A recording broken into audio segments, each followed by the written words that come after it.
তথা তারুণ্যের শক্তি নিয়ে কাজ করাই আমার এই যুবকদের সঙ্গে রাজনৈতিক ধারাবাহিকতায় আমি যুবকদের স্পিরিটকে ধারণ করি। আজকে জাতীয় যুব শক্তি আন্তর্জাতিক যুব দিবস উপলক্ষে জাতীয় যুব সম্মেলনে আমাকে আমন্ত্রণ জানিয়েছেন। আমি আপনাদের সবাইকে আন্তরিকভাবে মোবারকবাদ জানাই এবং ধন্যবাদ জানাই। দেখুন, স্বাধীনতার আগেই কিন্তু আমার জন্ম। আমি স্বাধীনতার পরে রক্ষী বাহিনীর অত্যাচার দেখেছি। আমি আওয়ামী লীগের দুর্নীতি দুঃশাসন দেখেছি। আমি গুম দেখেছি, খুন দেখেছি। আমি দুর্ভিক্ষ দেখেছি।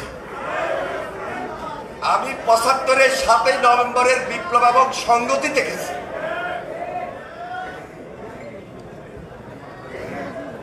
প্রেসিডেন্ট জিয়া রহমান স্বাধীনতার ডাক দিয়েছেন, স্বাধীনতার ঘোষণা করেছেন, রণাঙ্গনে যুদ্ধ করেছেন।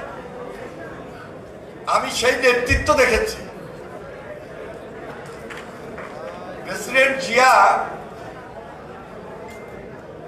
যখন স্বাধীনতার ডাক দেন 1971 সাল, আর যে সময়ে উনি শাহাদাত বরণ করেন 1981 সাল, মাত্র 10 বছরের মাথায় যিনি 3.5 বছর দেশ শাসন করেছেন, জনগণের সঙ্গে সম্পৃক্ত হয়ে, জনগণের বন্ধু হয়ে এবং যুবকদের নেতা হয়ে, তরুণদের নেতা হয়ে স্বাধীনতার যেমনি ঘোষণা দিয়েছেন তেমনি দেশ শাসন করেছেন এবং যুবক থাকা অবস্থায় প্রেসিডেন্ট জিয়া শাহাদাত বরণ করেন। তাহলে বুঝতে হবে যুবকদের স্পিরিট কত শক্ত ছিল, কত পাহাড় পর্বত ছিল। প্রেসিডেন্ট জিয়াকে দিয়ে আমি সেই উদাহরণটা দিতে চাই। 17 বছর আন্দোলন করেছি, সংগ্রাম করেছি। 9 বছর স্বৈরাচার বিরোধী আন্দোলন করেছি দেশনেত্রী বেগম খালেদা জিয়ার নেতৃত্বে। ঢাকা বিশ্ববিদ্যালয় থেকে শুরু করে সারা বাংলাদেশের শিক্ষা প্রতিষ্ঠান রাজপথে এই তরুণ বয়সের তরুণদেরকে নিয়ে এবং দেশনেত্রী বেগম খালেদা জিয়া অত্যাচারিত, নির্যাতিত, মামলা হামলার শিকার হয়েও সেই তরুণ, যুবক এবং ছাত্রদের নেতৃত্ব দিয়েছিলেন। বাস্তবতা হলো দেশনেত্রী বেগম খালেদা জিয়া এখন পর্যন্ত সেই সম্মানের জায়গায় রয়েছে। তিনি সম্মানিত। আমাদের ভারপ্রাপ্ত চেয়ারম্যান জনাব তারেক রহমান, তিনি তরুণদের স্পিরিটকে ধারণ করেন।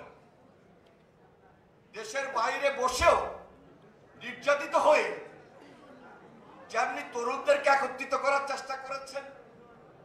দীর্ঘ 17 বছরে যে আওয়ামী লীগ ফ্যাসিবাদী শাসন তৈরি করেছিল, অত্যাচার করেছে, নির্যাতন করেছে, গুম করেছে, খুন করেছে, সর্বশেষ জুলাই আন্দোলনে হেলিকপ্টার থেকে নির্দেশ দিয়ে শিশু বাচ্চাটাকে পর্যন্ত হত্যা করেছে। সকল রাজনৈতিক দলের সঙ্গে একত্রিত হয়ে তারেক রহমান সবাইকে নিয়ে যেভাবে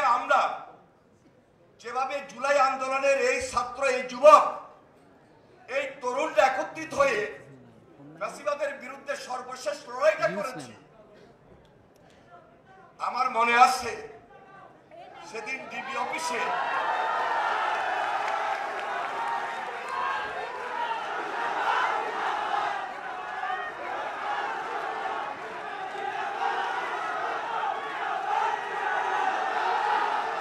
আমি আন্তরিকভাবে ধন্যবাদ জানাই।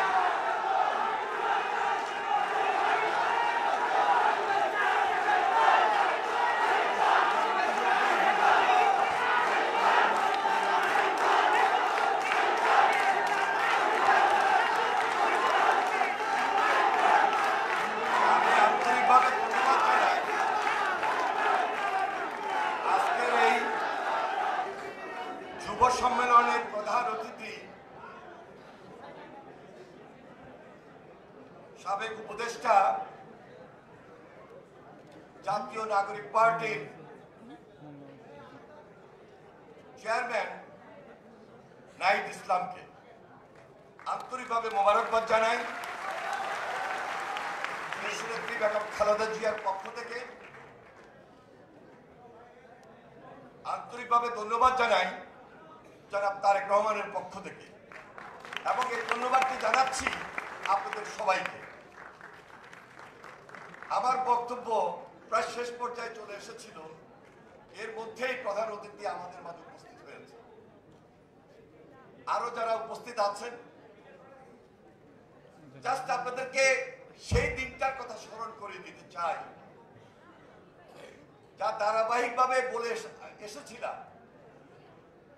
সর্বশেষ জুলাই আন্দোলনে ডিবি অফিসে যাদের সঙ্গে আমার দেখা হয়েছে, এখানে সার্জেস বসা আছে,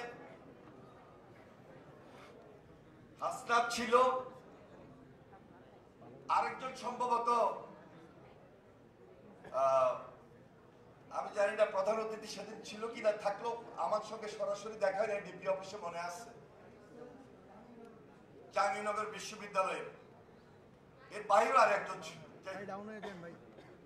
সেদিন আমি শুধু একটা কথাই বলেছিলাম তাদেরকে মনোবল এবং সাহস দেওয়ার জন্য, যে আমি যখন ছাত্র দলের প্রেসিডেন্ট ছিলাম, হাসিনা সেদিন আমাকে আটকে রাখতে পারে নাই, এবারও হাসিনা তোমাদেরকে আটকে রাখতে পারবে না। তারা সেদিন সাহস পেয়েছিল, মনোবল পেয়েছিল, এবং সেই সাহস এবং মনোবল নিয়েই সর্বশেষ জুলাই আন্দোলন যারা করেছে, আমরা সবাই মিলে একত্রিত হয়ে এই যুবকদের নেতৃত্বে, এই তরুণদের নেতৃত্বে, এই ছাত্রদের নেতৃত্বে আমরা ধারণ করেছিলাম বাংলাদেশে ফ্যাসিবাদের জায়গা হবে না। জুলাই আমাদেরকে শিখিয়েছে কিভাবে ফ্যাসিবাদের কবর দিতে হয়। ৩৬ জুলাই আমাদেরকে শিখিয়েছে কিভাবে হাসিনাকে রুখে দিতে হয়। জুলাই আমাদেরকে শিখিয়েছে কিভাবে আয়নাঘর ধ্বংস করে দিতে হয়। জুলাই আমাদেরকে শিখিয়েছে কিভাবে ছাত্রলীগ নামে হেলমেট বাহিনীকে পুড়িয়ে দিতে হয়, রুখে দিতে হয়। আমার মনে হয় বেশি বক্তব্য দেওয়ার প্রয়োজন পড়বে না, তবে জাতীয় ঐক্যমত এর কোনো বিকল্প নাই, যেটি সুদৃঢ় ঐক্য, এবং সে ঐক্য হতে হবে ইস্পাত কঠিন দৃঢ় ঐক্য। এই ঐক্যকে ভাঙা যাবে না, এই ঐক্যকে মস্কানো যাবে না, কারণ সবাই মিলে আন্দোলন করেছিলাম। টার্গেট একটাই ছিল, ফ্যাসিবাদকে রুখে দেওয়া, নতুন বাংলাদেশ গড়ে তোলা, বাংলাদেশকে নতুন ভাবে নির্মাণ করা। সেটার জন্য যদি আজকে আবার আমাদেরকে ঐক্যবদ্ধ অবস্থান থেকে কিছু আলোচনার টেবিলে ছাড় দিয়ে হলো ক্ষুদ্র মত পার্থক্য দূর করে বৃহত্তর স্বার্থে বাংলাদেশ গড়ার লক্ষ্যে সবার আগে বাংলাদেশকে আমরা প্রায়োরিটি দিতে চাই। আমার মনে হয় এই ব্যাপারে কোনোভাবেই এই ছাত্র, এই যুবক, এই তরুণ দ্বিমত করবে না, দ্বিমত করবে না যুব শক্তি, দ্বিমত করবে না এনসিপি। আমরা যখন জেলে ছিলাম, যেহেতু ছাত্র রাজনীতি করেছে,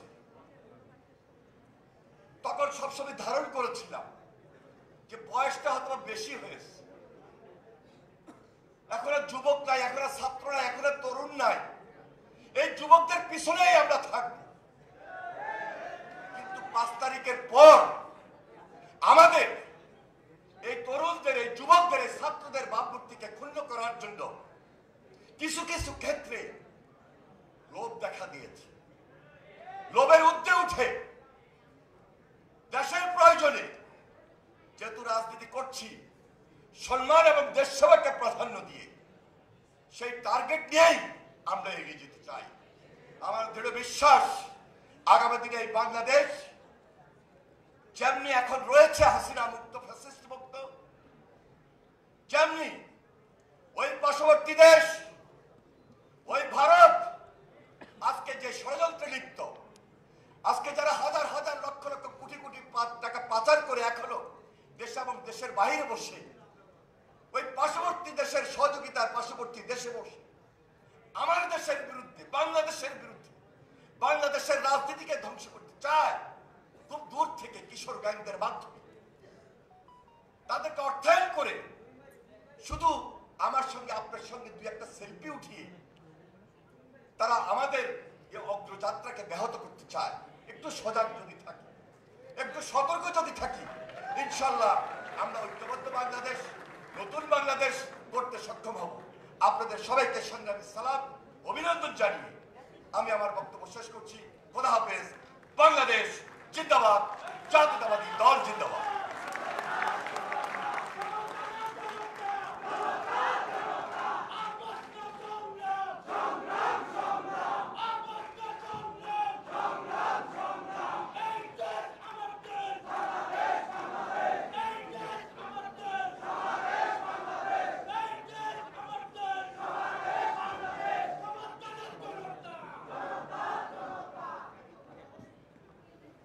ধন্যবাদ শহীদুল আলম।